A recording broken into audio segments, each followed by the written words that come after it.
మొహమ్మద్ జహంగీర్ ఎందుకు crime record maintain చేయాల్సి వచ్చింది? నేను ఎవరికి నమ్మినానో వాళ్ళే చాలా మంది నాకు మోసం చేశారు. ఎవరిని మర్డర్ చేశారు? మర్డర్ చేసిన సెకండ్ అంటే ఎవరు మేము మర్డర్ చేసినామో అతను కూడా ఒక మర్డర్ చేసిండు. అప్పుడు కూడా పట్టించుకున్న ఫ్రెండ్సే కాదు. ఆర్మ్స్ యాక్ట్లో మీ ఇంట్లో దొరికాయి? ఎక్కడ దొరికాయి? అదే పాత మనుషులే ఇప్పుడు ఫస్ట్ మర్డర్ కేసులో పోయారు.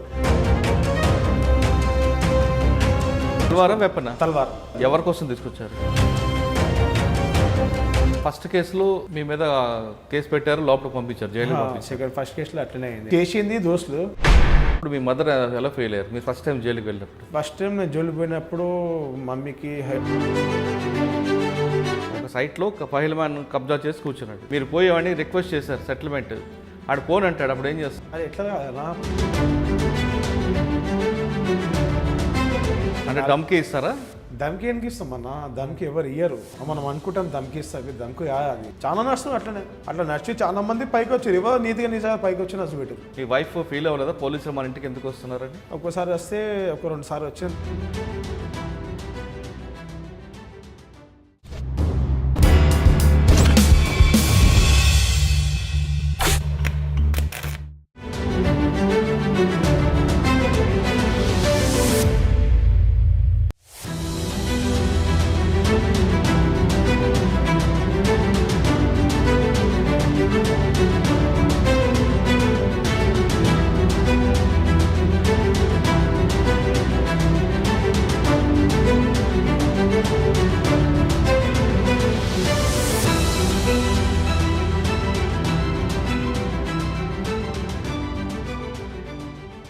Welcome to crime confessions.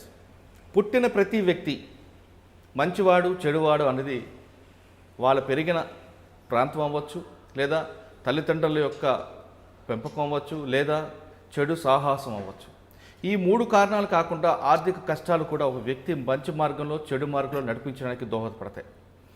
అలాంటి వ్యక్తులని పరిచయం చేసే ఈ కార్యక్రమంలో ఈ వారం మన గెస్ట్ మాజీ రౌడీ షీటర్ అంబర్పేట మొహమ్మద్ జహంగీర్.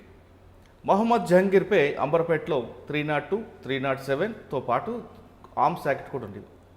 గతంలో అతను రౌడీ షీటర్, ప్రస్తుతం అతను ఎన్జీఓగా ఉండి ప్రజలకి సోషల్ సర్వీస్ చేస్తున్నారు. అసలు మొహమ్మద్ జహంగీర్ ఎందుకు రౌడీ షీటర్గా మారాల్సి వచ్చింది, అతనిపై అన్ని కేసులు ఎందుకు పెట్టాల్సి వచ్చింది, ఆయన నేరాల బాట వెతుక్కోవడానికి కారణం ఏంటి అనే విషయాలని ఆయన అడుగుదాం.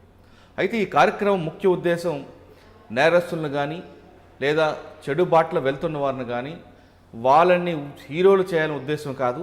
అటువంటి వ్యక్తులు ఎందుకు వెళ్ళారు, ఆ ప్రభావం ఏ విధంగా వాళ్ళ మీద పడింది, ఆ ప్రభావం వల్ల తెలుసుకుంటే ఆ కారణాలు తెలుసుకునే తర్వాత తరం వాళ్ళు కూడా అటువంటి బాట పట్టకుండా ఉండాలనే ఉద్దేశంతో చేపడుతున్న ఈ కార్యక్రమం.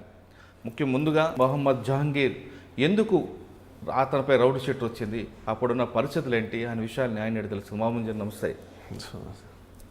మొహమ్మద్ జహంగీర్ ఒకప్పుడు అంబర్పేట శంకరంతో మొహమ్మద్ జహంగీర్ అదేవిధంగా ఇద్దరు పోటాపోటీగా అని పోలీసుల వివరాలు చెప్తా. అయితే అటువంటి మొహమ్మద్ జహంగీర్ మీద 302, 307 ఆర్మ్స్ యాక్ట్, ఇంకా దొమ్మి ఇటువంటి కేసులన్నీ గతంలో ఉండేవి. కానీ గత 5 సంవత్సరాల ముందు ఒక రౌడీ షీటర్గా ఉన్న మొహమ్మద్ జహంగీర్ తర్వాత సోషల్ సర్వీస్గా రావడం, ప్రజలకు మంచి సర్వీస్ చేయాలని అనడం, దీంతో మీ మీద కేసులు లేకపోవడంతో పోలీసులు కూడా రౌడీ షీటర్ అనేది పూర్తిగా ఎత్తివేశారని మీరు చెప్తున్నారు. అయితే అసలు రౌడీ షీటర్ ఎందుకు పెట్టాల్సి వచ్చింది, మొహమ్మద్ జహంగీర్ ఎందుకు అంత క్రైమ్ రికార్డు మెయింటైన్ చేయాల్సి వచ్చింది? ఈ ప్రశ్న సమాధానం చెప్పే ముందు జహంగీర్ కుటుంబ నేపథ్యం, ఫాదరు మదరు వాళ్ళు ఏం చేసేవారు ఒకసారి చెప్పండి. అయితే డాడీ ఏమో మన మేస్తరి పని, టైస్ కాంట్రాక్టర్, మమ్మీ హౌస్ వైఫ్. అయితే ఇట్లనే ఇప్పుడు ఫ్రెండ్స్లో ఎంతమంది మీరు పిల్లలు? నాకు ఒక ఆడపిల్ల, ఒక మగపిల్ల. మీకు అమ్మా నాన్న? అంటే 2 పిల్లలు. ఒక పిల్ల ఏమో 11 years, కొడుకు ఏమో 8 years.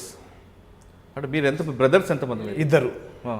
నాకు చిన్నవాడు, ఇంకోటి, నేను పెద్దని. అచ్చా. అంటే మీరు అంబర్పేటలో పుట్టారు? పుట్టి పెరిగి అంబర్పేటలో. మరి క్రైమ్ రికార్డ్ ఏంటి? క్రైమ్ రికార్డ్ అంటే ఫ్రెండ్స్ సర్కిల్ ఇట్లా చేసే మా ఫ్రెండ్స్లో ఇప్పుడు ఉంటారు కదా ఫ్రెండ్స్లో, ఇట్లా ఫోన్ చేస్తే వెళ్ళిపోవాలి. అప్పుడైతే నా అక్కడ బిజినెస్ ఉండే, అప్పుడు అంటే ఆటో ఫీల్డ్. ఆటో 13 ఆటో అదా 32 ఆటోస్ ఉండే అప్పుడు. అంటే డైలీ కలెక్షన్ 15,000 వస్తుండే. అయితే చాలా మంది నా మీద అంటే మంచి సంపాదిస్తుండు, నా మీద చాలా అది కక్కి పెట్టుకుని చాలా. అయితే నేను కూడా అంత పట్టించుకోలే. ఏం చదువుకున్నారు మీరు అసలు? అయితే నేను 8th క్లాస్. 8th క్లాస్ చదువుకొని ఆటోలో బిజినెస్ చేసేవారు. అంటే ఇప్పుడు ఆటో రెంట్కి ఇవ్వడమా? ఫాదర్ ఏమో అప్పుడు బయటికి వెళ్ళిపోయిండే. అప్పుడు ఫాదర్ బయటికి అప్పుడు చిన్నగా ఉండే. అంటే వెనక ముందు చూడడానికి ఎవరు లేకుండే. మేమే ఏదైనా ఉంటే మేమే చూసుకోవాలి. అయితే మమ్మీ చూసి మాకు మంచిగా అనిపించలేదు, మంచిగా అనిపించలేదు. అంటే ఆ టైంలోనే స్కూల్ ఉన్న టైంలోనే స్కూల్ వదిలేసి నేను ఆ టైంలోనే ఆటో లైన్ చాలు చేసిన. స్టార్టింగ్లో 2004లో స్టార్టింగ్ ఆటో లైన్ చాలు చేసిన. 2004-03లో ఆటో లైన్ చాలు చేసిన. మళ్ళీ అక్కడ నుంచి ఏమో నా కష్టపడి నేను సంపాదించి ఒక ఆటో తీసుకొని తర్వాత ఫైనాన్స్ మీద ఒక ఆటో తీసుకొని దాని తర్వాత ఇంకో ఆటో అట్లా చేసుకుంటా 13 ఆటోలు చేసుకున్నా. 13 ఆటోలు చేసుకొని డైలీకి నేను కూర్చొని జాగాల డైలీ 20,000 దాకా సంపాదించాను డైలీ ఒక రోజులో. అయితే మా ఫ్రెండ్స్ సర్కల్లా చాలా మంది నా మీద కక్కి పెట్టుకున్నాను. అంటే కూర్చొని జాగాలో ఒక జాగాలో కూర్చొని డైలీ 20,000 సంపాదిస్తుడు, అంటే నెలకి ఎంతగానో సంపాదిస్తుండు, అంటే మాకన్నా ముందు వెళ్ళిపోతాడు, ఇంకా ముందు పోయి ఇంకా ఏం చేస్తాడు అంటే చాలా మంది అట్లా ఉండే. నేను అంత పట్టించుకోలేకుంటే నా పని ఏమో నా ఫాదర్ మమ్మీకి మంచి చూసుకోవాలి, ఒక రేంజ్లో రావాలి, అట్లా చేసుకుంటా జిమ్ చాలు చేసి మంచిగా ఒక రేంజ్లో వచ్చిన తర్వాత కూడా చాలా మందికి ట్రైనింగ్ ఇస్తుండే, పిల్లలకి చాలా మందికి ఇస్తుండే. చే నెంబర్ దగ్గర ఉన్న జిమ్ మీద అది సంతోష్ అన్నది అది. ఓకే. అక్కడ అది మన ఇట్లా ప్రైవేట్లో అక్కడ హైటెక్ జిమ్ చెప్పి ఉండే. అలా ట్రైనింగ్ తీసుకొని అలా మన అంబర్పేటలో ఏకే ప్లాజా చెప్పి జిమ్ ఉండే, అలీకేఫ్ కాడ అలీవై జిమ్ చెప్పి ఉండే. అయితే ఆయన కాడ నేర్చుకొని ట్రైనింగ్ ఇచ్చాము చాలా. నాకు ఆయన ట్రైనింగ్ ఇచ్చి చాలా ఒక మంచి వ్యక్తి అని కూడా. అయితే నాకు ట్రైనింగ్ ఇచ్చి మంచిగా అంటే ఒక స్టేట్లో తీసుకొచ్చిండు. చాలా మంది నేను కూడా ఒక పర్సనల్ ట్రైనింగ్ ఇస్తుండే చాలా మందికి. అంటే అన్న నాకు కొంచెం మాకు కూడా ఫిజిక్ కావాలి, మాకు కూడా ఒక మంచిది బట్టలు వేసుకుంటే ఫిట్టింగ్ కావాలంటే సరేలే చెప్పి వాళ్ళకు కూడా నేను ట్రైనింగ్ ఇస్తుండే, పర్సనల్ ట్రైనింగ్. అంటే నెలకి 10,000 అట్లా 5,000 10,000 ఫీజు అలాగ తీసుకుంటుండే. అట్లా ట్రైనింగ్ ఇచ్చుకుంటా అంటే ఆటో బిజినెస్ ఇంకా జిమ్ బిజినెస్ ఉండే. నా దోస్తులే నా మీదనే వెనుక వచ్చి పొడిచని చెప్పి చాలా ఆలోచించుకోరాలు, కానీ కుదరలే వాళ్ళకి. నేను కూడా అంత పట్టించుకోలే అప్పుడు. అంటే సరే మన వాళ్ళే కాదు, నమ్మిన నాకు మోసం చేశారు. నేను ఎవరికి నమ్మినానో వాళ్ళే చాలా మంది నాకు మోసం చేశారు. ఈ కాలం ఇంతకాలం కారణం వచ్చిన ఈ మర్డర్ కేసులు నా మీద అయిందంటే మా ఫస్ట్ కేసు ఎప్పుడైందండి? ఫస్ట్ కేసు 2009లో అయింది. ఏ సెక్షన్? అంబర్పేట్. సెక్షన్ ఏంటి? 302. First murder case. First murder కేసులో మీరు A1 A2? A1. ఎవరిని మర్డర్ చేశారు? సెకండ్ అటెంప్ట్ మర్డర్లో E2. ఎవరిని మర్డర్ చేశారు? మర్డర్ చేసింది సెకండ్ అంటే సెకండ్ మర్డర్ చేసింది అఖ్తార్. అయితే అది కూడా అసలు చేయకుంటుండే, అది కూడా ఇట్లనే అది చెప్పినా కదా, ఇది ఆటోలో చాలా పైసలు సంపాదిస్తే చాలా మంది నా మీద కక్కిపడ్డారు. అట్లా కూడా మనం పట్టించుకోలే. అతను కూడా ఒక మర్డర్ చేసిండు. ఎవరు మేము మర్డర్ చేసినామో అతను కూడా ఒక మర్డర్ చేసిండు. చేస్తే కూడా మేము అప్పుడు కూడా పట్టించుకొని ఫ్రెండ్సే కాదు, సరేలే పర్వాలేదు చెప్పి దాంట్లో మనం పట్టించుకోలే. అయితే రోజు చాలా టార్చర్ చేస్తుండే. టార్చర్ చేస్తే కూడా చాలా సలహా సంధించినాం, అట్లా చేసి తప్పు, అది నువ్వు చేసినావు, నువ్వు దేని గురించి చేసినావు అది నీ ఇష్టం కాదు. చేస్తే కూడా నువ్వు ఒక రేంజ్లో ఉండు, మంచిగా నాకన్నా పెద్దోడే సంజాయించిన చాలాసారి అంటే ఏం లేనమాట. సరే అట్లనే చేసుకుంటూ పోయిండు. అయితే నా కేసు అఖ్తర్ అనేది కూడా రొడ్డి షట్టరే, అతను కూడా రొడ్డి షట్టరే, ఇంకా క్లోజ్ కాలే, ఇప్పుడు కూడా నడుస్తుంది, పేషెంట్ కూడా వస్తుంటాడు. అయితే అతను కూడా ఇట్లనే టార్చర్ చేసిండు. ఒక టైంలో అతనే చెప్పిండు మర్డర్ చేసేస్తా చెప్పి. నేను అన్నా అవసరం లేదు, ఎందుకు అనవసరంగా, ఎందుకంటే మన ఫ్రెండ్సే చెప్పి మనం దానివల్లనే ఇట్లా పట్టించుకోలే, లైట్ తీసుకున్నాం. అంటే ఒకరోజు ఎట్లా చేసిందంటే చాలా ఓవర్ చేసేసిండు, చాలా మంది సంపాదించారు. అంటే చేసినా మనం కాదు, ఫ్రెండ్స్లో చేసిర్రు, ఈ మళ్ళీ నాకు బుక్ చేసిర్రు, ఫ్రెండ్స్ ఇలా చేసి నాకు ఏ మళ్ళీ నన్ను బుక్ చేసిర్రు. సరే పర్వాలేదు అంటే ఏ బుక్లో చేస్తే ఏంది, దానికి మనం ఏం చేస్తాం సార్ వెళ్ళి వెళ్ళిపోయినాం. సెకండ్ కేసులో కూడా అట్టనే అయింది. అంటే ఫస్ట్ కేసులో మీ మీద కేసు పెట్టారు, లోపల పంపించారు, జైలు. ఫస్ట్ కేసులో అట్లనే అయింది. మీరు జైలుకి చేసింది దోస్తులు, అవి దోస్తులు ఏం కూడా ఫ్రెండ్స్ చేసుకున్నాం, అది వెళ్ళాలి ఖచ్చితంగా. సరే, మీరు వెళ్ళారు కాబట్టి అప్పుడు మీ మదర్ ఎలా ఫెయిల్ అయ్యారు మీరు ఫస్ట్ టైం జైలుకి వెళ్ళినప్పుడు? ఫస్ట్ టైం నేను జైలు పోయినప్పుడు మమ్మీకి హార్ట్ టోన్ వచ్చింది. మమ్మీకి హార్ట్ వచ్చింది. అందుకే ఇప్పటిదాకా జైలు విషయాలు కోర్టు జైలు ఎవరు తెలియదు ఇంట్లో. ఏమంటే మా ఇంట్లో పెద్ద కొడుకు చూసేది మొత్తం. ఏమంటే పెద్ద కొడుకు తప్ప ఇంకెవరు చూడరు చెప్పి వాళ్ళకు ఒక పట్టుదల ఉండే. అంటే దాన్ని బట్టి మేము కూడా అట్టే నడుస్తుండే. ఈ కేసు చేసిన తర్వాత డాడీ కూడా మమ్మీ కూడా చాలా అది నాకు 3 ఇయర్స్తోనే మాట్లాడలే మమ్మీ. 3 ఇయర్స్ అయిపోయి మమ్మీ మాట్లాడుకుంటా.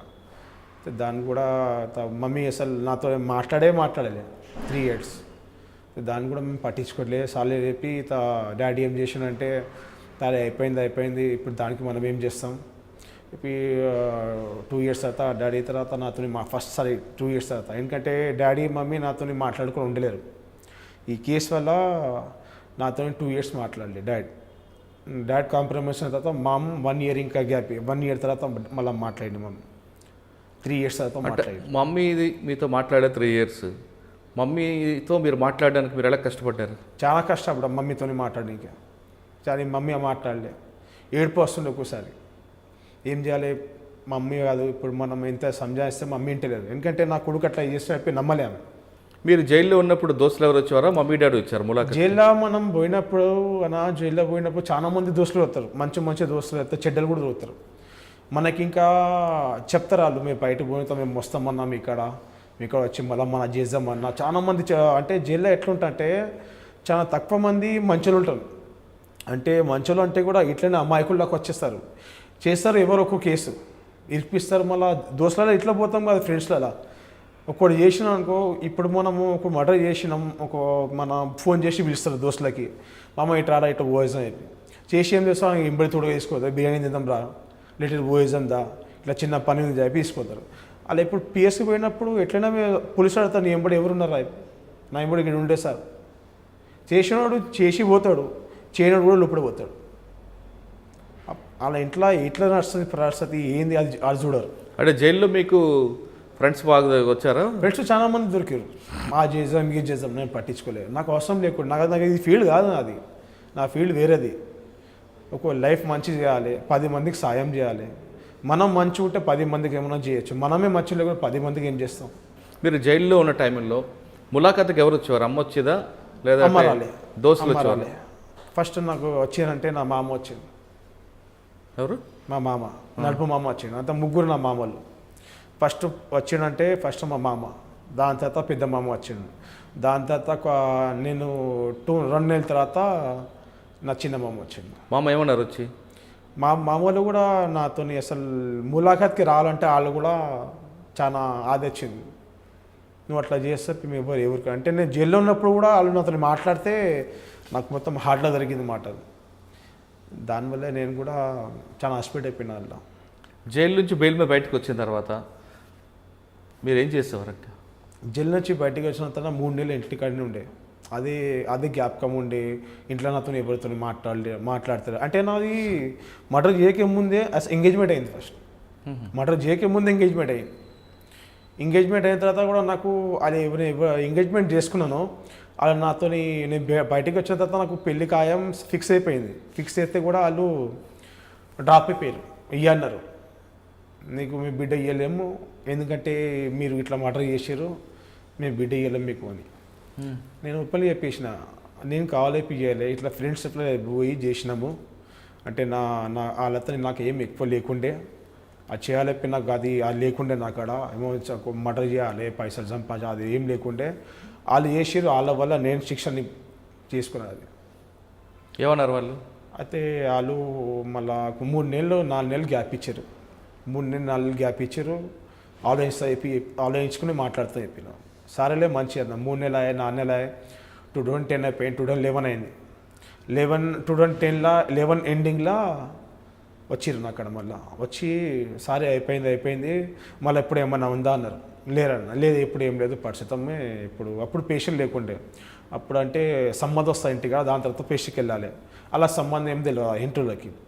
అంటే మా అత్తగారు వెళ్ళేమో వీళ్ళ కొట్లాటలు వీళ్ళకి తెలియదు. వాళ్ళు ఏందో నమాజ్ చదవాలి, సంపాదించాలి అది ఒకటే తెలుసు వాళ్ళకి ఇక కొట్లాటలు ఈ చిల్లర పని చేయాలి అవద్దాలు చెప్పాలి అక్కడ ఏం నచ్చాలి వాళ్ళకి అటువంటి కుటుంబం దక్కిందంటే నా అదృష్టం కాదు.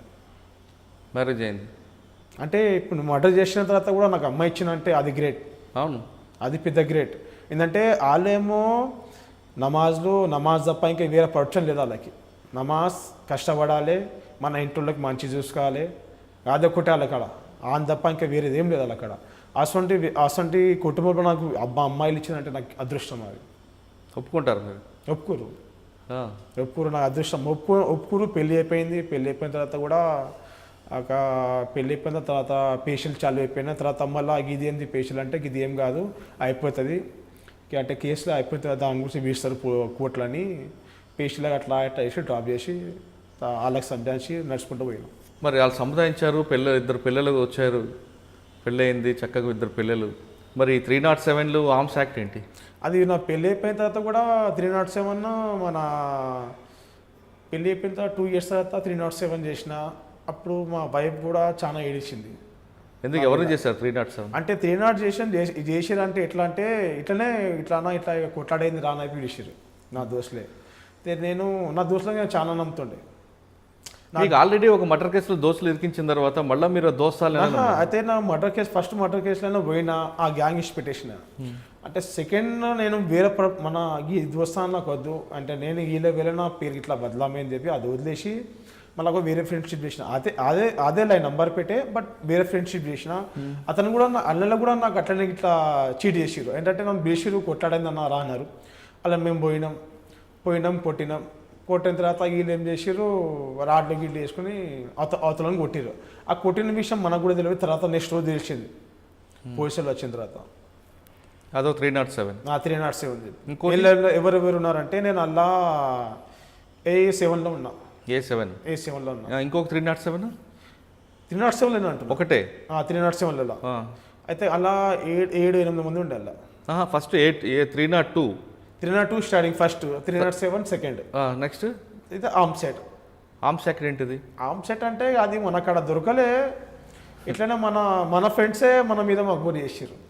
మొత్తం నేను లైఫ్ మొత్తం పాడు చేసుకున్నా. మొత్తం ఎన్ని కేసులు? 3 కేసులా? 3 కేసులు రౌడీ షీట్ పెట్టారు. 3 కేసులు మన షీట్ ఓపెన్ అయ్యింది. ఇట్లా నేను మొత్తం నా లైఫ్ ఖరాబ్ అయింది ఫ్రెండ్ వల్లనే. 2000 ఫ్రెండ్ సర్కిల్ వల్ల లైఫ్ ఖరాబ్. ఏ సంవత్సరం? 2004 నుంచి మీకు ప్రాబ్లమ్ ఇప్పుడు నేను సాల్వ్ చేసుకున్న 5-6 years అయింది. సాల్వ్ చేసుకున్న అప్పుడు దేవుడి జాతని మంచుకున్నా. ఓకే, ఇప్పుడు మీకు ఫస్ట్ 302 క్లోజ్ అయింది, 307 ఆర్మ్స్ యాక్ట్. 302 క్లోజ్ అయింది, 307 క్లోజ్ అయింది. ఇప్పుడు ఆర్మ్స్ యాక్ట్లో మీ ఇంట్లో దొరికాయా? ఎక్కడ దొరికాయి? అంటే నా ఇంట్లో దొరకలేదు. అది నా ఇంట్లో అంటే అదే పాత మనుషులే. ఇప్పుడు ఫస్ట్ మర్డర్ కేసులో పోయారు వాళ్ళే నా మీద మళ్ళీ కక్కిపడి మళ్ళీ నా అక్కడ ఉంది చెప్పి ఉండే నా అక్కడ ఉన్నది చెప్పి అంటే పోలీసులకి ఇట్లా చెప్పి రాలే. అంటే నాకడ లేకుండే ఒక ఫ్రెండ్ కాడ ఉండే. అది ఫ్రెండ్ అంటే తల్వారా వెపనా? తల్వార్ తెచ్చి పెట్టుకుండే. వాళ్ళు ఎవరి కోసం తీసుకొచ్చారు? ఇట్లనే మన సేఫ్టీ గురించి చెప్పలేము. అంటే ఆల్రెడీ నా మీద ఒకసారి అటాక్ అయింది. ఫస్ట్ సారి CBS కాడ అయింది, సెకండ్ టైప్ ఏమో ECL కాడ అయింది. సీరియస్ అటాక్ ఎప్పుడు? ఈసీఎల్లో సీరియస్గా అయిందా? కాదు, అంటే అటాక్ అయింది నా మీద. అటాక్ ఎవరు చేశారు? ఏమి కక్కి పట్టిన వాళ్ళు ఇట్లనే ఎవరు చేసింది తెలియదు, ఇప్పటిదాకా తెలియదు. మన నా దోస్తులు చేసిరా లేదా బయట మనుషులు చేసిరా లేదా ఎవరు చేసిరా తెలియదు. చాలా ట్రై చేసినా కానీ దొరకలే. రౌడీ షీట్ ఓపెన్ అయిన తర్వాత పోలీసుల యొక్క ట్రీట్మెంట్ వేరేగా ఉంటుంది. ఎలక్షన్ వచ్చిందంటే రౌడీ షీటర్ ఖచ్చితంగా పోలీస్ స్టేషన్ రావాలి. ప్రతి ఎలక్షన్కి రౌడీ షీటర్ పోలీస్ స్టేషన్ గురించి బైండ్ ఓవర్ అవ్వాలి, పోవాలి. అటువంటి ప్రాబ్లమ్స్ వచ్చినప్పుడు, లేదంటే గణేష్ నిమజ్జనం వచ్చింది, రౌడీ షీటర్ అందరూ బైండ్ ఓవర్ అవ్వాలి. ఇటువంటి ప్రాబ్లమ్స్ ఎలా ఫేస్ చేశారు మీరు? కొన్ని వస్తాయి సార్. ఇట్లనే ఏంటంటే ఇప్పుడు గణేష్ల పండుగ రాని ఏమన్నా పండుగలు వస్తే పోలీసులు పిలుస్తారు. అందుకే బయట ఏమన్నా కొట్లాడాలి కాకుండా ఏ రౌడీ షీటర్ కానీ రోడ్డు షట్టర్ కానీ పోస్టులు పిలుస్తారు. పిలిచి ఒక నైట్ పెట్టి సంజాయిస్తారు. ఇప్పుడు పెద్ద ఆఫీసర్ రాని, సర్కిల్ రాని, మన పిఎస్కి ఏమైనా సర్కిల్ రాని, లేకుంటే మన క్రైమ్ డిపార్ట్మెంట్ మన SI సార్ రాని, ఎవరైనా పెద్ద సార్లు వస్తే కూడా పిలుస్తారు. ఎవరెవరు రోడ్డు షట్టర్లు ఉన్నారో అందరు విలువ పిలిచి మాట్లాడతారు. మరి ఇప్పుడు ఇప్పటిదాకా చేసుకోరు, ఓకే ఇప్పుడు చేయొద్దు, ఇప్పుడు నేను వచ్చిన ఈ ఏరియాలో నేను వచ్చిన, ఇప్పుడు మళ్ళీ ఏమైనా చేసిరో చెప్పి ఇట్లా కొంచెం సంజాయిస్తారు, కొంచెం పద్ధతితో సంజాయిస్తారు. ఒక ఎలక్షన్ సంజాయించి ఒక రేంజ్ అలాగ ఉంటుంది. కానీ అలా కూడా చెప్పిన మాట కూడా తప్పేముండదు. అలా మన మంచి గురించి చెప్తారు, మీరు మారాలి, మీరు మారి మీ పిల్లలతోని ఫ్యామిలీతోని మంచి ఒక లైఫ్ సెటిల్మెంట్ చేసుకోవాలి, మంచి గురించి చెప్తారు, చెడ్డ గురించి ఎవరు చెప్పారు. మనం అనుకుంటాం పోలీసులు మన గురించి చెడ్డ గురించి చెప్తారు, చెడ్డ గురించి ఎవరు అన్నారు అంటే లైఫ్ ఎందుకు ఖరాబ్ చేసుకుంటారు, చిన్న ఏజ్లో లైఫ్ ఎందుకు ఖరాబ్ చేసుకుంటారు. ప్రతి ఒక్కటి మారాలి చెప్పి చెప్తారు, కానీ మన చెడిపోయి ఎవరు చెప్పారు. అంటే పోలీసులు మీ ఇంటికి వచ్చి మిమ్మల్ని పిలుస్తున్నప్పుడు అట్లా నాకు ఇబ్బంది ఏం లేకుండే కాదు, మీ ఫ్యామిలీ స్టార్టింగ్ ఉండే. మీ ఫ్యామిలీ ఫీల్ అవ్వలేదు ఎప్పుడు? అంటే మీ వైఫ్ ఫీల్ అవ్వలేదా పోలీసులు మన ఇంటికి ఎందుకు వస్తున్నారని? ఒక్కోసారి వచ్చిర్రు, ఒక్కోసారి వస్తే ఒక 2 సార్లు వచ్చిన దాని తర్వాత మళ్ళీ రాలే. ఎందుకంటే నేను అట్లా అవకాశం ఇవ్వలే, ఇంటికి రావాలి నేను అసలు చెడ్డ పని అసలు అంటే నేను కేసు చేసిన తర్వాత కూడా నేను అసలు నా తర్వాత నేను ఫస్ట్ మర్డర్ కేసు చేసిన తర్వాత నేను ఎన్ని రోజులది పోలీసు దగ్గర కూడా పోలే. ఎందుకంటే నేను ఆ వ్యక్తిని అసలు పని అంటే ఆ చేసుకున్న మనం బ్యాట్ లాక్కుంటూ తెలియదు, మళ్ళీ ఎట్టం తెలియదు, కానీ ఆ మూమెంట్లో నేను అయిపోయింది. నేను ఎప్పుడైనా నేను మారాలేపి నా గురించి అవతల మంచిగా ఉండాలేపి ఆలోచించుకున్నా, కానీ నా గురించి ఎవరు చెడిపోలేపి ఎప్పుడు ఆలోచించుకోలేదు. సరే, రౌడీ షీటర్ పూర్తిగా 5 years తర్వాత రౌడీ షీటర్ పోయింది. ఇప్పుడు ఏం చేస్తున్నారు అసలు మీరు? ఇప్పుడు ప్రస్తుతం రియల్ ఎస్టేటే. కానీ రియల్ ఎస్టేట్లో కూడా బెదిరిస్తుంటారట కదా? అన్నా బెదిరిస్తుంటారా? ఏం కాదు, చెప్పిన మాటలు అది మొత్తం ఫేక్ మాటలు. ఇవన్నా రియల్ ఎస్టేట్ కూడా చాలా రకాలు ఉంటాయి అన్న. ఇప్పుడు ఎట్లా అంటే కొన్ని మందిలు రియల్ ఎస్టేట్లో అంటే ఇప్పుడు కొన్ని మందిలు కబ్జాలు చేసుకుంటారు, ల్యాండ్లు కబ్జా చేసుకుంటారు. మనం రౌడీ షీటర్ పోలీసులు ఎవరు మీకు పిలకుంటేనే మీరే డైరెక్ట్గా వెళ్ళేవారు? ఎందుకంటే అట్లా నేను అవకాశం ఇవ్వలేదు. ఎందుకంటే పిలిచిరు నాకు 2-3 సార్లు పిలిచిరు. అంటే నేను చేసిన మంచి పనికి పోలీసులు కూడా నాకు సాత్ ఇచ్చారు, చాలా మంది పోలీసులు కూడా నాకు సాత్ ఇచ్చారు. అంటే నేను అట్లా వాళ్ళు చూసి కూడా చాలా మంది అంటే ఈ వ్యక్తి చాలా అంటే అట్లా లేడు, అందరు లాగా లేడు, అలాగున్నాడు అంటే అలా పని నా ప్రపంచం మీద నా పిల్లలు నా ఇంట్లో నా మామ్ డాడ్ వాళ్ళు మంచి ఉన్నారు అంటే నేను హ్యాపీ ఉన్నా, వాళ్ళు బాధ వింటూ నేను చూసుకోలేను. అంటే వాళ్ళు చూసిరు అంటే నేను ఎట్లా ఉంటానో ఏం కథ అంటే ఇప్పుడు ఉంటారు చాలామంది. అంటే కొన్ని మంది రౌడీ షీటర్ అయిపోయిన తర్వాత అంటే వాళ్ళకి భయపేయాలి, ఈడ భయపేయాలి, పైసలు తీసుకోవాలి, అట్లా నేను అసలు చెడ్డ పని నేను చేయలేదు ఇప్పటిదాకా. అంటే రౌడీ షీటర్ ఎత్తిన తర్వాత ఇప్పుడు రియల్ ఎస్టేట్ బిజినెస్ చేస్తున్నారు? రియల్ ఎస్టేట్ చేస్తున్నారు. రియల్ ఎస్టేట్లో బెదిరింపులు ఉంటాయి కదా? అంటే ఎట్లా అంటే ఇప్పుడు చాలామంది ఇప్పుడు కొన్ని మంది ల్యాండ్లు కబ్జా చేసుకుంటారు, చాలామంది కదా కొన్ని మంది ల్యాండ్లు కబ్జా చేసుకుంటారు. కొన్ని మంది ఏమో ఇట్లా భయపడి డూప్లికేట్ డాక్యుమెంట్స్ తయారు చేసి అట్లా చేసుకుంటారు చాలామంది. ఇప్పుడు అన్ని రకాలు ఉన్నాయి, చెప్పాలంటే మస్తు ఉన్నాయి. ఇంకా అట్లా చెప్పాలంటే కొన్ని ఉంటాయి. రియల్ ఎస్టేట్ మీరు అంబర్పేటలో చేస్తారా అవుట్స్కట్స్లోనా? ఆరో డిస్ట్రిక్ట్లో ఇస్తాను, రంగారెడ్డి డిస్ట్రిక్ట్ ఇస్తాను, సిటీలో రంగారెడ్డి డిస్ట్రిక్ట్లో ఇస్తాను. అంటే ఇప్పుడు మనం పని ఏంటంటే ఇప్పుడు ఏమన్నా ల్యాండ్లో ఏమన్నా కబ్జా మీద ఉంటే వాళ్ళతో సెటిల్మెంట్ మాట్లాడి కాంప్రమైజ్ చేసి పేదోళ్ళకి ఇప్పుడు ఎవరు పైలవాళ్ళు ఉండని ఎవరు ఉండని పైలవాళ్ళు ఉండే ఒక పేదోనికి కబ్జా చేసుకున్న ల్యాండ్ కబ్జా చేసుకుని వాళ్ళు ఎట్లా కష్టపడి సంపాదించి ఎట్లా కష్టపడి సంపాదించి వాళ్ళు తీసుకున్న ఇల్లు అవతల పేదోళ్ళు తీసుకుంటే మనం పోయి వాళ్ళు అక్కడ కబ్జా పెట్టుకొని భయపడేసి ఆ చేసి ఈ తీసుకోమనుకో అది ఊసరం మనకు తెలుస్తుంది కదా. మనం పోయి వాళ్ళతో మాట్లాడి కాంప్రమైజ్ చేసి అంతనో గింతనో మాట్లాడి సెటిల్మెంట్ చేస్తే వాళ్ళకు కూడా కొంచెం మంచిగా అనిపిస్తుంది. ఓకే, ఒక సైట్లో ఒక పహల్మాన్ ఉన్నాడు అన్నా, ఎక్కడో ఒక సైట్లో పహల్మాన్ ఉన్నాడు కబ్జాలో, ఆయన మీరు వెళ్ళి కాంప్రమైజ్ అవుతామంటారు, పోడు, అప్పుడు ఏం చేస్తారు మీరు? ఎవరు పోకుంటే ఆయన పహల్మాన్ పోను అన్నాడు అనుకో, అంటే అర్థం కాలే. ఒక సైట్లో పహల్మాన్ కబ్జా చేసి కూర్చున్నాడు, మీరు పోయి వాడిని రిక్వెస్ట్ చేశారు సెటిల్మెంట్, ఆడు పోను అంటాడు, అప్పుడు ఏం చేస్తారు? అది ఎట్లా కాదన్నా, మాట పద్ధతికి అన్ని దారులు వెళ్తాయి. మనం మాట్లాడే పద్ధతి అంటే ధమ్కి ఇస్తారా? ధమ్కి ఎందుకు ఇస్తామన్నా, ధమ్కి ఎవరు ఇయ్యరు. మనం అనుకుంటాం ధమ్కి ఇస్తాం, ధమ్కి కాదు అది. మన మాటలకి పద్ధతి మంచి ఉంటే ఎవరు వింటారు మాట. అంటే ఒకటి బెదిరిస్తారా? బెదిరించే కాదు, ఇట్లా ప్రేమతో మీరు ఇట్లా మాట్లాడు అట్లనే మాట్లాడతాం. ప్రేమతో మాట్లాడితే వెళ్ళే పహల్మాన్ కాదు కదా. అంటే అన్న మాటలు అంటే చాలా మంది వేల మాట్లాడతారు, కానీ ఒక మాట కూడా ఒక లాంగ్వేజ్ కూడా మనం ఎవరితో ఎట్లా మాట్లాడతాం ఆ పద్ధతితో మాట్లాడితే కూడా అవతలడు వింటారు. మనం పోయి నేను ఫలానా పైల్వాను నాది ఈ ల్యాండ్ నాది ఈ మన వాళ్ళది ఈరా ఇవ్వకుంటే నేను చూసుకుంటా నువ్వు ఎంతో నేనంట అది కాదు. అది అట్లా చేసుకుంటా పోతే ఇక చాలా మస్తు అయితే ఇంకా ఎక్కువ సిటీలో మీరు చెప్తున్న రంగారెడ్డి జిల్లాలో ఎందుకు కబ్జాలు ఉంటాయండి ల్యాండ్స్? అంటే కబ్జా మీదనా అంటే ఇట్లనే చెప్పినా కాదు, కొన్ని మంది ఊర్లలో పొలం గుంచుకుంటారు, ఆ 2 ఎకరాలు 3 ఎకరాలు 5 ఎకరాలు ఇట్లా కొనుక్కుంటారు. కొనుక్కొని కొన్ని మంది పొలాలు పెడతారు, కొన్ని మంది ఇట్లనే వదిలేసి బాంటరీ వాళ్ళు కట్టుకుంటారు. చాలా మంది అట్లనే ఉన్నారు. చాలా మంది బాంటరీ వాళ్ళు కట్టుకుని పెట్టుకొని ఫ్యూచర్లో కట్టుకుందాం, ఫ్యూచర్లో అమ్ముదాం, పిల్లల గురించైనా దేని గురించైనా పనికి వస్తే చెప్పి పెట్టుకుంటారు. ఆ పెట్టుకుంటే మన ఊరలే కానీ ఎవరైనా ఊరలే మళ్ళీ లీడర్లను కానీ లేకుంటే రౌడీ షట్టర్ కానీ చిన్న ముట్ట రౌడీ షట్టర్ గుండగాలు ఉంటారు కాదు మరి ఇట్లా బస్తెల్లా అయితే ఎవరైనా కోళ్ళు పోయి ఈ ల్యాండ్ ఓనర్ అసలు ఎడరా పోయి చాలా అయితే మనం పోయి చూద్దాం కూర్చుందాం ఎవరు వచ్చినప్పుడు మాట్లాడదాం. ఇట్లా నడుస్తుంది, చాలా నడుస్తుంది. అట్లా మీరు చూస్తలేరా? చాలా నడుస్తుంది అట్లనే. అట్లా నడిచి చాలా మంది పైకి వచ్చారు. ఎవరు నీతిగా నిజంగా పైకి వచ్చి నచ్చు పెట్టారు. వచ్చిరా? ఎవరు రారు. చాలామంది ఒక పేద మీద గొంతు మీద కాళ్ళు పెట్టే పైకి వచ్చారు, కానీ నీతి నిజాలు సంపాదించి వచ్చినట్టు నాకు చూపెట్టారు. ఒకవేళ నాకు చూపెట్టారు నాకు లేదుంటారు. వచ్చిరా? కరెక్ట్. అది ఎవరు రారు. ఎందుకంటే ప్రతి ఒక్కడే ఇలా కోటీశ్వరు ఉన్న చాలా మంది అంటే ఎట్లా వచ్చారు? వాళ్ళు సంపాదించి వచ్చిరా? కష్టపడి వచ్చిన నాకు చూపెట్టారు. అవతలకి తొక్కే మీదికి వస్తారు. తొక్కుకుంటే ఎవరు మీ దగ్గర రాడు. మీరు తొక్కి వస్తారా, కష్టపడి వస్తారా? అది నా గురించి అంటే నా గురించి నేను పెద్ద గొప్ప చెప్పుకోను. అంటే నేను ఎట్లున్నంటే నాకు పైసలు అవసరం లేదన్న, నాకు ప్రేమ ముఖ్యం. పైసా సంపాదించడం ఎన్నో కోట్లు సంపాదించుకోవచ్చు. పైసా ఇలా ఉంటే రేపు పోతాయి, ప్రేమ పోతే ప్రేమ రాదు. ఒక మనిషి కూడా మనం ప్రేమ పుట్టించాలంటే ఎన్నో రోజులు పడతాయి.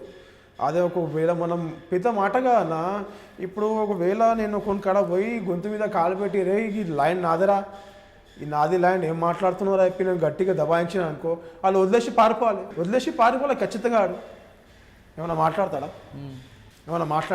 మాట్లాడాడు. ఒక పేదవాడికి సహాయం చేస్తాను ఒక ల్యాండ్ విషయంలో గుర్తుంది ఏమన్నా? మీ దగ్గరికి ఒక పేదవాడు వచ్చారు, నా ల్యాండ్ని ఎవరో కబ్జా చేశారు, హెల్ప్ చేయండి, అటువంటి కేసు ఏమైనా చెప్పగలరా? అన్న నాతో ఎంత అయితే అంత చేస్తానా, నాతో ఎంత అయితే నేను అంత చేస్తాను. కాకుంటే నేను వేరే కాడన్నా బతలాడతా. నాతో ఎంత అయితే నేను అంత చేసి పెడతా. ఎందుకంటే నా కొలే ఆలోచిస్తా, రేపు నేను చచ్చితే కూడా నా మీద ఎంతమంది నమ్మొచ్చారో అప్పుడు ఎవరు ఖరాబ్ కాదు, నా పేరు చెడిపోదు. నా పిల్లలు రోడ్డు మీద పోతున్నంటే ఫలానా వ్యక్తి కొడుకులు చెప్పి పేరు పెట్టుకోవాలి. ఫలానా వ్యక్తి ఏ జహాంగీర్ భాయ్ కొడుకు పోతుండ్రా చెప్పి నా కొడుకు చూసి నా గురించి నా కొడుకు చెప్పాలి. నా ఆలోచన అది. మంచి ఆలోచన అది. నా ఆలోచన అది. ఎందుకంటే అన్న నేను కూడా పైదోనా అన్న, ఉన్నోండి కాదు, నేను కూడా పైదోనే. నేను కింది నుంచి పైకి వచ్చినా, అది పైకి వచ్చి కిందికి రాలే. చాలా మంది చూసిన, మా వేల మంది చూసిన, చాలా మంది చూసిన. ఇప్పుడు నా ఏజ్ 38. నేను చాలా మంది చూసిన. అట్లా చెప్పుకోవాలంటేనేనా నేను ఎన్నోసారి నేను కూడా ఆలోచించుకున్నా. ఒక్కొక్కసారి ఎట్లా వస్తుంది నా కోపం అంటే, నేను కూడా ఒక పేదనికి ఇట్లా చేయాలి అయిపోయి నాకు ఉంటే అంటే మా డాడీ కూడా మాట చెప్తున్నాను నాకు, ఏమని, బిడ్డకి పైసలు మనకు పనికి రావురా. ఎందుకంటే ఒక మీద మనం కడుపు మీద కొట్టి పైకి వచ్చినాం అనుకో, రేపు మన పిల్లలు ఖరాబ్ అవుతారు. మనం ఎట్లా నేర్చుకుంటాం, మన పిల్లలు కూడా అట్లా నేర్చుకుంటారు. మనం ఇలా మంచి దారిలో పోయినా అనుకో, మన పిల్లలు కూడా మంచి దారిలో వెళ్తారు. మనం చూసి మన పిల్లలు నేర్చుకోవాలి, కానీ మనం ఇట్లా చెడ్డ పనులు చేస్తాం, మన పిల్లలు కూడా చెడ్డ పనుల్లో పోతారు. మనకు బస్సులలో పోతే కూడా బస్సులు కానీ మనకు నమస్తే పెట్టాలి, కానీ భయపడే నమస్తే కాదు, ప్రేమతో నమస్తే పెట్టాలి. మనకు యాద్ చేసుకోవాలి, వెనకసలు కూడా యాద్ చేసుకోవాలి. వాళ్ళ వ్యక్తి చాలా మంచోడి చెప్పి నా ఆలోచన అదే. ఎందుకంటే నేను ఎవరి మాట ఎవరి మీద చాలా నమ్మిన నాకు మోసం చేసాడు, దాని గురించి నమ్మనే మర్చిపోయినా. ఇప్పుడు నమ్ముతా అంటే నా డాడ్ నా ఫాదర్ మాటనే నమ్ముతా, ఎవరి మాటలు నమ్మా. ఎవరికాడ నా అక్కడ వచ్చినోనికి నేను సాధ్ చేస్తా, నాతో ఎంత అయితే అంతనే చేస్తా, నాకు కాకుంటే నేను చెప్పిస్తా, నాతోనే కాదు చెప్పి. ఇప్పుడు మీరు చేస్తున్న సోషల్ యాక్టివిటీస్ ఏమున్నాయి? నేను చూసి ఇప్పుడు రియల్ ఎస్టేటే, సోషల్ సర్వీస్ కూడా చేస్తాను. ఏం చేస్తున్నారు సోషల్ సర్వీస్ అంటే? సోషల్ సర్వీస్ అంటే నేను 10 మంది చెప్పుకుని కూర్చున్నా. 10 మంది చూపెట్టాలంటే నాకు అట్లా రాదు. చేస్తా కానీ చూపెట్టే ఎవరికి. ఏం చేస్తున్నారు మాట? పేద విద్యార్థులు చదివించడం చాలా మంది ఉన్నారు, మీరు కూడా చూస్తురేమో. అంటే ఇప్పుడు కొన్ని మంది ఏమో హాస్పిటల్లో పోయి పైసలు ఇస్తారు, ఫోటో దిగుతారు, ఫేస్బుక్స్లో వేస్తారు. ఏమని, మనం ఫలానా వ్యక్తి ఇక్కడ పోయినాం, ఇట్లా పైసలు ఇచ్చినాం ఒక ఫేస్బుక్లో ఒక మ్యాటర్ పెడతారు, మేము ఇట్లా హెల్పింగ్ చేసినాం అన్న. ఒకరికి అన్నం తినిపించి మనం తినిపించినప్పుడు చెప్పాలి అవసరం లేదు. ఒకరికి మనం పైసలు ఇచ్చినాం, ఎందుకు ఇచ్చినాం, వాళ్ళు మన బాధ చెప్తారు వచ్చి. అట్లా ఇట్లా మా పిల్లలు ఇట్లా ఇలా యాక్సిడెంట్ అయింది ఇట్లా అని చెప్పి మనం హెల్పింగ్ చేస్తే కూడా 10 మంది చూడాలి అవసరం లేదు. మనం ఇస్తే కూడా అలా ఇంట్లో తెలియాలి, అదే ఒకటేసారి మనకి. మనం రేపు ఇలా ఈ హెల్పింగ్ చేసిన రేపు మన అక్కడ వచ్చి కూడా మన వాళ్ళ పిల్లలు బతికితే కూడా రేపు వచ్చి మనకు చెప్పాలి, అదే ఫలానా వ్యక్తి అలా నువ్వు ఇట్లా ఈ స్థాయిలో ఉన్నంటే ఆ వ్యక్తి నీకు సాయం చేసి చెప్పి ఉన్నవారు అయిపోయి అలా కొడుకు అలా చెప్పుకోవాలి, అలా గుండెలో ఉండాలి. కానీ ఇవాళ చాలా మంది ఏం చేస్తారంటే పోయి 100 ఇస్తారో 50 ఇస్తారో 10,000 ఇస్తారో 20,000 ఇస్తారో ₹1,00,000 ఇస్తారు. అది మనం చూడలే, కానీ ఇచ్చాడేమో. కానీ సోషల్ మీడియాలో పబ్లిసిటీ ఎక్కువ చేసుకుంటారు. ఉన్నారు చాలామంది ఉన్నారు అట్లా. లేరా మీరు చూస్తలేరా? ఫేస్బుక్ ఓపెన్ చేయరు మీకు కనిపిస్తుంది. ఫేస్బుక్ ఓపెన్ చేస్తే మీకు అన్నీ కనిపిస్తాయి. ఇస్తారు 10,000, అది కూడా చెప్తూనే కూడా ఇయ్యాడు. ఆ ముఖ్యమాట అది కూడా చెప్తూనే ఇయ్యాడు. ఒక్కొక్కరు అడిగిస్తాడు. అడిగి ఫ్రెండ్స్లలో కవర్ చేసుకొని నేను ఇచ్చిన గొప్పతనం అని చెప్పుకుంటాడు. చెప్పరా? అదన్నా ఈ కాలంలో ఎట్లా వస్తుందంటే ఫేమ్ కావాలంటే వాళ్ళు ఉట్టి పైసలతోనే రారు ఫేమ్. ఇప్పుడు ఫ్రెండ్స్ సర్కిల్ ఉన్నారు, ₹1000 రా ఇట్లా కలెక్షన్ చేసుకుంటారు. కలెక్షన్ చేసి ఇచ్చినోడు ఎటు పోతాడు తెలియదు. ₹1 పెట్టాడు, ముందు పోయి నేను ఇస్తాడు పైసలు. ఏమని ఈ నేను సాయం చేసిన ఇస్తాడు. ఫేస్బుక్లో 2 ఫోటోలు పెట్టుకుంటారు, ఇన్స్టాగ్రామ్లో వీడియో చేసి పెట్టుకుంటారు. ఇప్పుడు టిక్టాక్ బంద్ అయిపోయింది. టిక్టాక్లో చాలా రచ్చ ఉండే, టిక్టాక్ బంద్ అయిపోయింది. ఇప్పుడు ఇన్స్టాగ్రామ్లో పెట్టుకోవాలి. ఏమని ఫలానా వ్యక్తి కాడ పోయి మేము ఇట్లా చేసినాం, ఇదే సోషల్ మీడియాలో ఇట్లా చేసినాం, మీకు కూడా సాయం పేరు హెల్పింగ్ ఏరి. ఇచ్చినోడు ₹1000 ఎవరు ఇస్తారో అలా పేరు రాదు. ఎందుకు వస్తుంది? అలా పేరు వస్తే గిన్ పేరు ఎక్కడ వస్తుంది? గిన్ పేరు రాదు, మళ్ళీ అలా పేరు వస్తుంది. ఇప్పుడు పెద్ద ఇప్పుడు మొత్తం కలెక్షన్ ఇప్పుడు నేను అనుకో ఒక మాట చెప్తా, ఈ 10 మంది ఇక్కడ ఇప్పుడు నా దోస్తులు ఎక్కడ ₹1000 తీసుకుంటా, 10,000 జమ చేస్తా. ఈ 10 మంది పేరు చెప్పుకుంటా కూర్చోాలా, నా పేరు చెప్పుకోవాలా? మేము ఫేమ్ కావాలంటే నా పేరు చెప్పుకోవాలి కాదు. 10 మంది పేరు చెప్తే వాళ్ళు ఫేమ్ అవుతారు. నా ఫేమ్ కావాలంటే నా పేరు చెప్పుకోవాలి కాదు. అంటే ఆయన పేరు చెప్పుకుంటాడు. ఆయన పేరు చెప్పుకొని ఆడ ఫేమ్ అవుతాడు. ఇచ్చిన వాళ్ళు పాపం ఎక్కడో పోతారు. ఇచ్చిన వాళ్ళకి టికానా ఉండదు, కలెక్షన్ చేసుకుని వచ్చి టికానా ఉంటుంది. ఆ 10,000 కూడా ఇవ్వడు కూడా. 10,000 వేరేది 10,000 కూడా ఇవ్వడు. 5,000 తింటాడు, 5,000 ఇస్తాడు. ఇస్తాడు కొన్ని. ఇక ఇప్పుడు ఎట్లా అంటే ఇప్పుడు వాళ్ళు 20,000 కలెక్షన్ చేసిన అనుకో, ₹1 పెట్టాడు, చెప్తాను ₹1 పెట్టాడు. ఉన్నవారు అట్లా చాలా మంది చూస్తూనే ఉంటా. కానీ మనకి ఎందుకన్నా వాళ్ళతోని అట్లా మస్తు మంది ఉన్నారు అట్లా చూడాలంటే. అసలు మీ గోల్ ఏంటండి ఇప్పుడు? నా లక్ష్యం అంటే రాజకీయాల్లో రావాలనుకుంటున్నారా? రాజకీయం అంత ఇంట్రెస్ట్ లేదన్నా. రాజకీయం అంటే మనకి ఇంట్రెస్ట్ లేదు. ఏం చేద్దాం అనుకుంటున్నారు? నేను ఇట్లనే పేదలకు సాయం చేయాలి, గంతనే అయిపోయి రాజకీయంతో నాకు ఇష్టం లేదు. ఏం ఉండే ఒక టైంలో రాజశేఖర రెడ్డి ఉన్నప్పుడు ఉండే, రాజశేఖర రెడ్డి సార్ ఉన్నప్పుడు చాలా నాకు ఉండే. అది రాజశేఖర రెడ్డి సార్ ఏ రోజు డేట్ అయిపోయిండో అప్పుడు నాకు ఇంట్రెస్ట్ లేపాయి. ఇప్పుడు నేను సేమ్ అట్లా చూసినా అంటే మన రేవంత్ రెడ్డి అన్న చూసిన, రాజశేఖర రెడ్డి సార్ ప్లేస్లో రేవంత్ రెడ్డి అన్న సార్కి చూసిన. ఏంటంటే అలా చేసే పాదయాత్ర కానీ, అది గరీబులకు సాయం చేసిన అది మాటలకి అది మాటల స్పీచ్ రేవంత్ రెడ్డి సార్ చూసిన. సేమ్ డెట్ కాపీ కొంచెం కనిపిస్తుంది. ఒక అవకాశం ఉంటే చూద్దాం, కాంగ్రెస్లోనే పోదేపి అవకాశం ఉంది. ఇంకా టైం ఉంది, దాన్ని కూడా ఇంకా డిసైడ్ చేయలే. చూద్దాం, ఏమన్నా పిలుపు వచ్చినప్పుడు చూద్దాం. ఇంకా పిలుపు రా. సార్ ఫైనల్ క్వశ్చన్ ఇప్పుడు అంతా జనరేషన్ అంతా కూడా రౌడీజం చేయాలి, గుండాయిజం చేయాలి, దందాలు చేయాలి అని చేస్తున్నారు. వాళ్ళకి మీరు ఇచ్చే మెసేజ్ ఏంటండి? అంటే వాళ్ళు చేయమంటారా? నేను చేయక ముందు అందరికీ ఒక మాట చెప్తా. పైగా రౌడీ షీటర్ కానీ మనం మర్డర్లు చేయని కానీ ఏమన్నా కేజ్ చేయని కానీ కేజ్ చేసే ముందు ఫస్ట్ ఒకసారి ఆలోచించుకొని వాళ్ళ ఫాదర్ గురించి ఇగో ఇప్పుడు నాకైతే అక్క చెల్లెలు లేరు, మీ ఇంట్లో చెల్లెలు కూడా కావచ్చు, అక్క కూడా కావచ్చు. ఫాదర్ గురించి మమ్మీ గురించి ఎవరైనా గురించి ఫస్ట్ ఆలోచించుకొని ఏమన్నా చేసే ముందు ఇగో మనకి ఉడుక రక్తం ఏమన్నా ఎవరా అంటే కోపం మీద వెళ్ళిపోతాం, ఏం తీసుకొని కొడతాం మనకే తెలియదు. అట్లా నేను కూడా ఉండే ఒక టైంలో ఏది పడితే అది తీసుకొని కొట్టేస్తుండే, నా చేకి ఏదో దొరికితే తీసుకొని కొట్టేస్తుండే. నాకు భయం ఏం లేదు, మేము భయపడతా దేవుడితో ఉంది, దాంతో ఎవరితో నేను భయపడా. సావు వస్తే ఎప్పుడైనా వస్తాయి చెప్పలేము, వచ్చినప్పుడు సావు ఎవరు ఆపుతామా? ఎవరు ఆపలేము. నేను చెప్పింది ఏంటంటేనా, ఇప్పుడు ఇవాళ చాలామంది యూత్ పొరలు చాలామంది యూత్ పొరలు ఉడుకు రక్తంలో ఏం చేస్తారంటే చాలామంది ఇప్పుడు నేను జనరల్గా చూస్తూ కూడా మనకు అవసరం లేదు ఎవరు గురించి చెప్పి నేను సైడ్ చూసి వెళ్ళిపోతాను, అంజాన్ కొట్టేసి. ఇప్పుడు ఇట్లనే ఇప్పుడు ఫ్రెండ్స్కి చాలామంది ఏం చేస్తారంటే ఇట్లా కోపంలో వచ్చి నా లైఫ్ ఎట్లా ఖరాబ్ అయింది అట్లా లైఫ్ ఎవరో ఖరాబ్ చేసుకుంటా మర్చుకుంటే సార్. ఎందుకంటే కోపం వస్తే 5 నిమిషాల గురించి 5 నిమిషాలే కోపం వచ్చేది, ఎక్కువసేపు కాదు. ఆ 5 నిమిషాల్లో మనం ఏం చేస్తాం మనకు అర్థమవుతలేదు. ఆ 5 నిమిషాల్లో మనము దేన్ని కొట్లాడతాం. కొంచెం ఎవరు మెంటల్ గాడు ఉంటాడు, హెడ్ కిరాగాడు ఉంటాడు, సైకో ఉంటాడు, అలా ఏమో తీసుకొని కొట్టేసాడు, పుస్తకం చెప్పి చచ్చిపోయాడు. ఎవరు బాధ్యత అది? చచ్చిపోయి ఎంతమంది కొట్టారు ఇప్పుడు? కొట్లాడేవాడిది ఎవరిదో, కొట్టినాడు ఎవరో. మధ్యలో పోయి 2-3 దెబ్బలు కొడతారు ఒక 10 మంది. ఆడు ఏం తీసుకొని కొడతారు ఆయనకి అర్థం కాదు. కోపంలో రాయి వేసుకొని కొడతారా, కట్టేసుకొని కొడతారా, ఆడు తీసుకొని కొడతారు, కొట్టేస్తాడు. కొట్టిన తర్వాత చచ్చిపోతాడు. మిగతా పిల్లలు ఉంటారు. కొంతమంది ఫస్ట్ ఇయర్ ఉంటారు, కొంతమంది సెకండ్ ఇయర్, కొంతమంది 10th క్లాస్ ఉంటారు. 10th క్లాస్ పిల్లలు కూడా ఎంతమంది జైల్లో ఉన్నారు.